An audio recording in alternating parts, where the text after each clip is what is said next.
What's up, guys? Quick little video for you here about Rich asked a really intelligent question. I've written down my keys. What do I do with it? Where do I put it? Should I give it to a trusted person? In his specific case, he's a guy who travels a lot, has that kind of freestyle entrepreneur lifestyle that I really, really dig. And it's like, what do you do with that? How do you like actually store your keys in a way where you're going to actually have your money, but at the same time not risk it? I'm going to tell you guys how I do this. This is not financial advice saying this is the single way that everybody has to do it.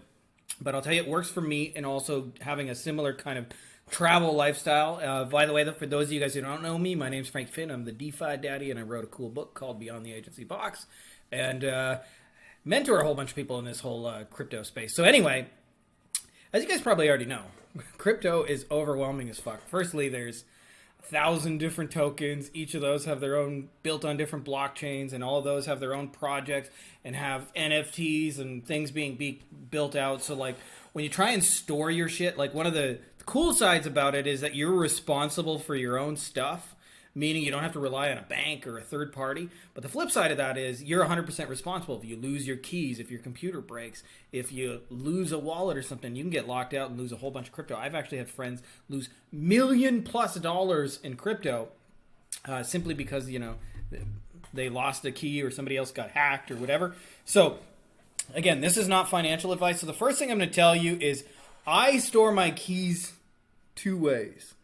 And each is a backup of each other. And I'm not saying, again, this is not the way. There's probably people who have better ideas in the comments. In fact, I would love to hear in the comments better ideas from what you guys are doing. The first thing I do is I keep old school pen and paper copy. This is not the actual pen and paper, so don't be trying to find my seed keywords. These are just my to-do list notes.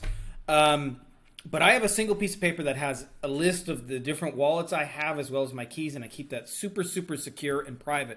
Now, having said that, there is always the possibility of losing that piece of paper. So as a second backup, I take the old telephone. Oh, yeah. I wanted to show you guys.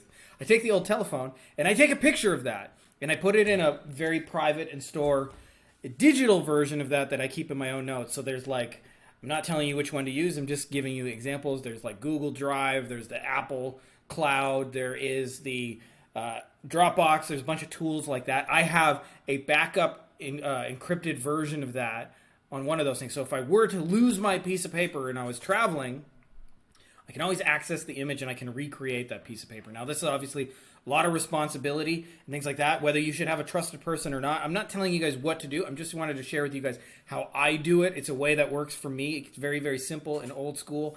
It gives me access. So if I ever were to lose a wallet or a computer breaks or a phone gets wet or whatever, I would always still have access to those. So I wanted to share with you guys that because I think it would be helpful to some of you guys. And I would love to hear in the comments. I'm sure there's better ways of doing this than I've thought of. So I'd love to hear from you guys in the comments what you're doing, whether or not this works for you. And if you want to send me your seed keywords, and I'm just messing with you. Never ever send those to anybody. But if you're not already subscribed, make sure to subscribe. And that's all I got. Quick video. May the force be with you.